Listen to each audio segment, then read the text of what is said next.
When you imagine a live streaming camera, what do you see in your head? Probably something like this. A camera like this is really easy to use. You plug and play, put it into your computer, it pops up, but the image quality really not that great, especially in a darker environment. Or maybe you imagine a mirrorless camera like this.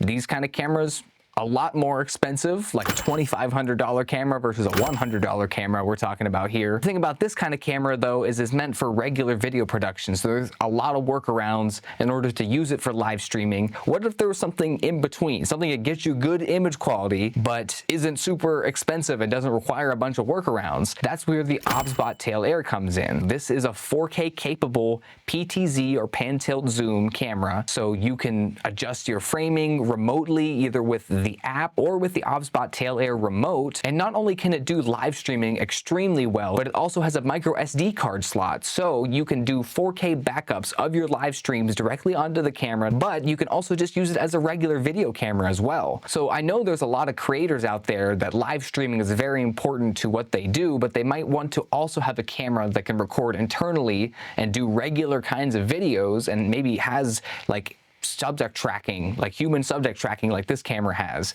They might want a lot of those features in an all-in-one package, and that's really where the Obsbot Tail Air comes in. Just a quick disclaimer that Obsbot sent me everything that you're going to see in this video. So that is 2 Tail Air cameras, 1 Tail Air live switcher remote, and 2 Ethernet adapter cables so that the Tail Air can be plugged directly into a router for low latency streaming. I should mention that when you buy the Obsbot Tail Air, you get 1 camera, and these are optional accessories. These don't come with the camera, so you actually don't need to have this live switcher remote. You can do everything through the app just the same, but it is nice to have something physical instead of buried behind a screen, and you don't need to have these Ethernet adapters.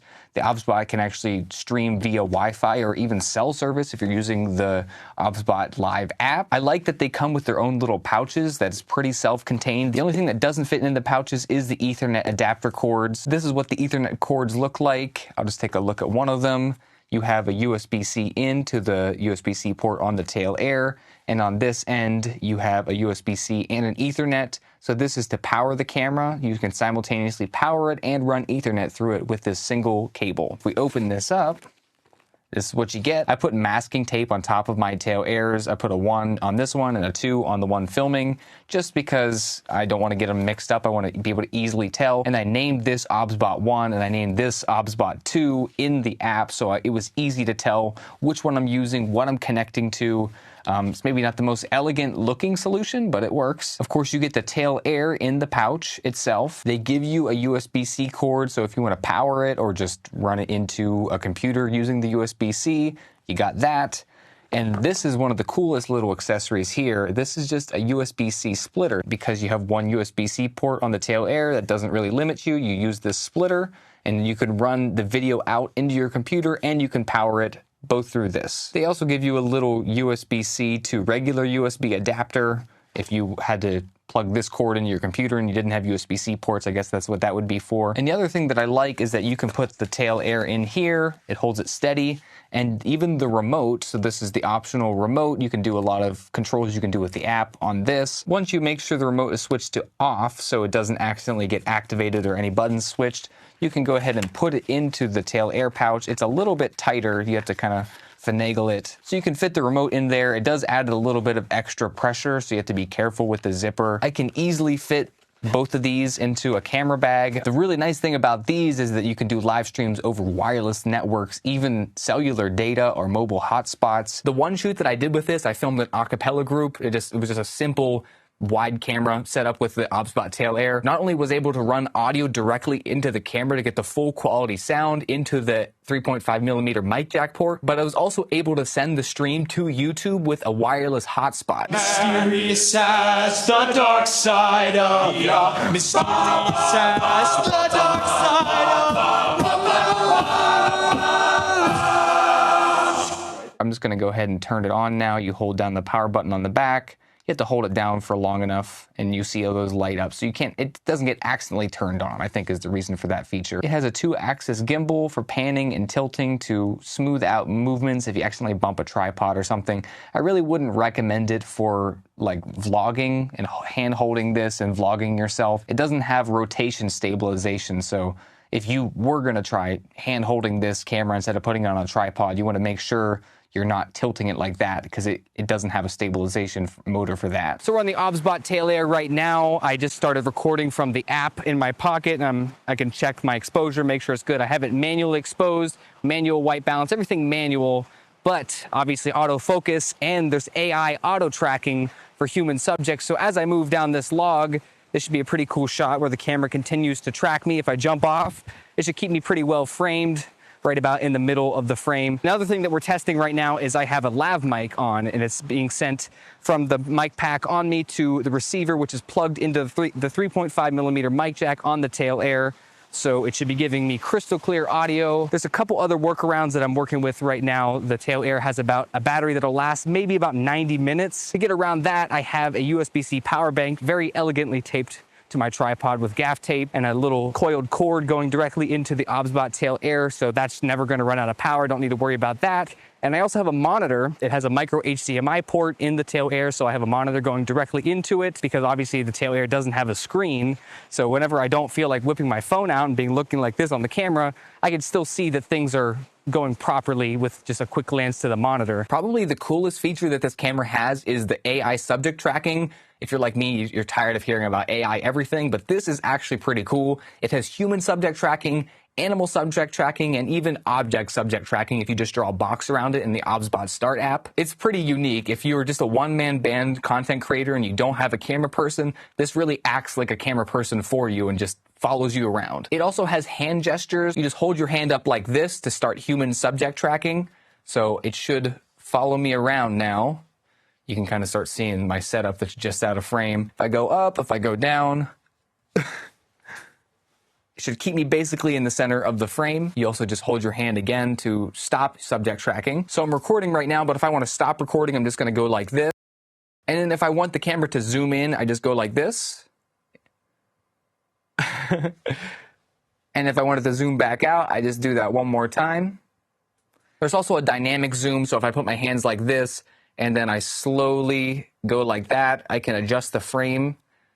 So one thing to note is if you're filming with the tail air, this is going to be baked into your footage. It's not just going to keep it on the wide camera. If you zoom in, it's going to be zoomed in the footage. I like to turn these hand gestures off whenever I'm using this for professional settings because the last thing I want to be doing is doing a live stream of a concert and the speaker does something and accidentally activates the hand gestures or deactivates it. If I want it to be tracking the subject around and for some reason he put his hand up and turned off the subject tracking, that wouldn't be that good. So luckily, it's very easy to turn these off in the app. It's literally just a slider. So now it shouldn't zoom in if I do this. They also have an optional remote. Everything that you just saw can be done through the app with the hand gestures. The remote gives you extra functionality if you don't want to be tethered to your phone app. You're going to need that to monitor unless you put the video feed out through the micro HDMI to a monitor like I'm doing right now to see myself. That's what I'm looking off at. You can also monitor with your phone, and the remote just allows you to do some features that you can do with the app, but you have something physical to hold on to. So I can move the camera around with the joystick. I can activate subject tracking by just hitting that, and it's going to follow me around now.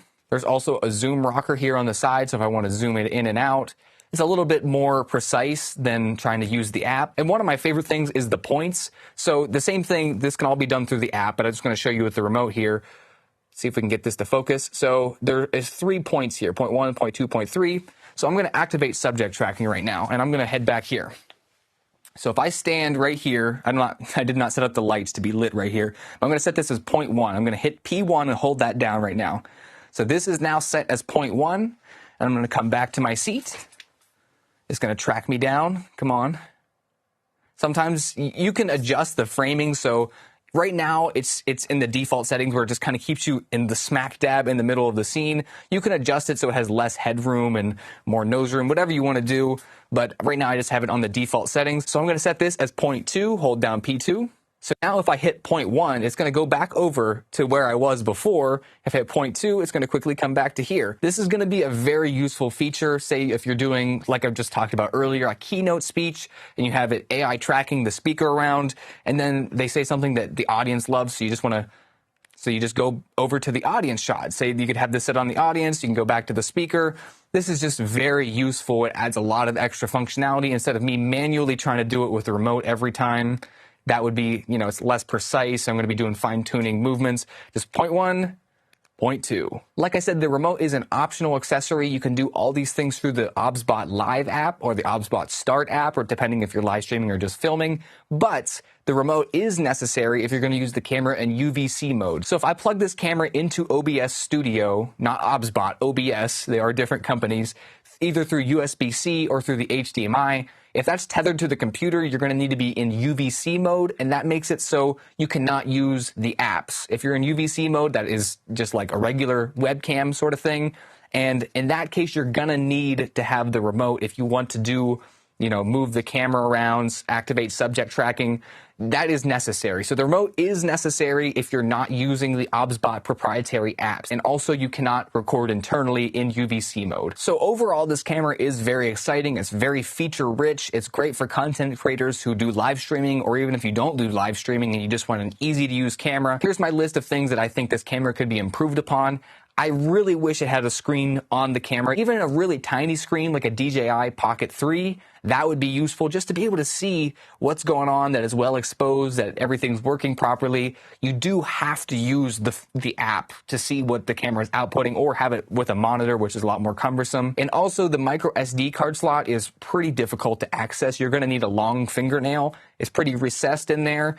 I guess it's nice that you won't accidentally eject the micro SD card slot, but I just wish that was easier to access. I'm probably asking for too much here, but if it had a full-size SD card slot, that'd be even better, because micro SDs can be a little bit unreliable. But it is a tiny camera, and there's a lot of electronics going on there. I kind of understand. There is also the Obsbot Tail 2, not the Tail Air, but the Tail 2, which is like the bigger brother to this camera. This camera is digital zoom only, so if you are zooming in, you're losing image quality. It's just cropping in digitally. The Obsbot Tail 2 has optical zoom. It has a bigger lens on it. It's just bigger all around, but it has optical zoom. I don't know if it has a full-size SD card slot, but it has a full-size HDMI instead of a micro HDMI, which is also pretty finicky. It just has more professional ports and functionality, SDI out, all those different things you're going to want in a really pro live streaming camera. But at $500, considering all the features that they packed in the Obsbot Tail Air, this is a pretty impressive camera. I've also noticed that the autofocus is just a little bit jumpy. It's a little bit slow. It doesn't have phase detect autofocus. I know that for sure. There's like a mini laser on the camera that detects how far an object is away from it. It does have face detection and stuff in the settings right here.